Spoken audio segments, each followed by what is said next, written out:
बहुत समय पहले की बात है। एक छोटे से गांव के बाहर एक टूटी फूटी झोपड़ी के पास एक दुबला पतला कुत्ता रहता था।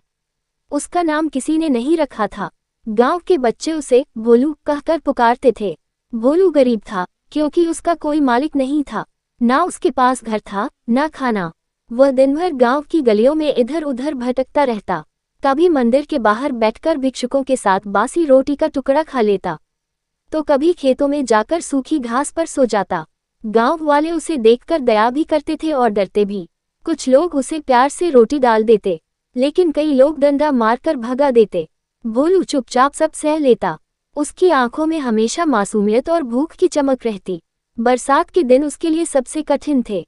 चारों ओर पानी भर जाता, छोटे छोटे जानवर अपने घरों में छुप जाते, लेकिन बेचारा भोलू भीगता हुआ किसी पेड़ के नीचे सिकुड़कर बैठ जाता।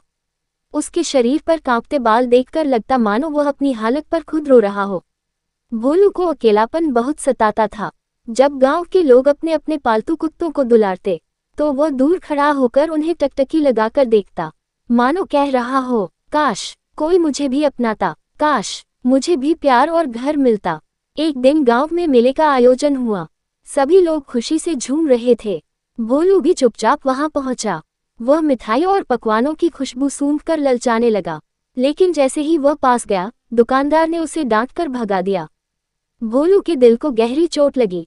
वह दूर जाकर अंधेरे में बैठ गया। उसी समय एक छोटा बच्चा मेले में खो गया। उसकी रोने की आवाज सुनकर भोलू दौड़ा। वह बच्चे के पास जाकर भौंकने लगा। लोगों का ध्यान आकर्षित हुआ और बच्चा सुरक्षित अपने माता पिता के पास पहुंचा। सभी गांव वाले भोलू को देखकर हैरान रह गए। जिस कुत्ते को वे हमेशा भूखा, बेसहारा और बेकार समझते थे, आज उसी ने एक बच्चे की जान बचाई थी। उस दिन पहली बार गांव वालों की नज़र में भोलू की कीमत बढ़ गई। लोगों ने उसे रोटी खिलाई, उसके सिर पर हाथ फेरा। भोलू की आंखों में खुशी के आंसू थे। वह शायद बोल नहीं सकता था, लेकिन उसका दिल कह रहा था, आज मुझे अपना घर मिल गया। अब भोलू गांव का कुत्ता बन गया। कोई उसे भगाता नहीं, हर कोई उसे दुलार करता। बच्चे उसके साथ खेलते और किसान उसे खेतों तक ले जाते। भोलू ने गरीबी में जीवन जरूर बिताया, लेकिन उसकी सच्चाई, वफादारी और दयालु स्वभाव ने अंत में उसे अपनापन दिला दिया। उसकी आंखों में अब भूख की जगह संतोष की चमक थी, और उसके दिल में यही विश्वास था कि चाहे कोई कितना भी गरीब क्यों न हो, सच्चाई और भलाई से कभी कोई खाली नहीं रहता।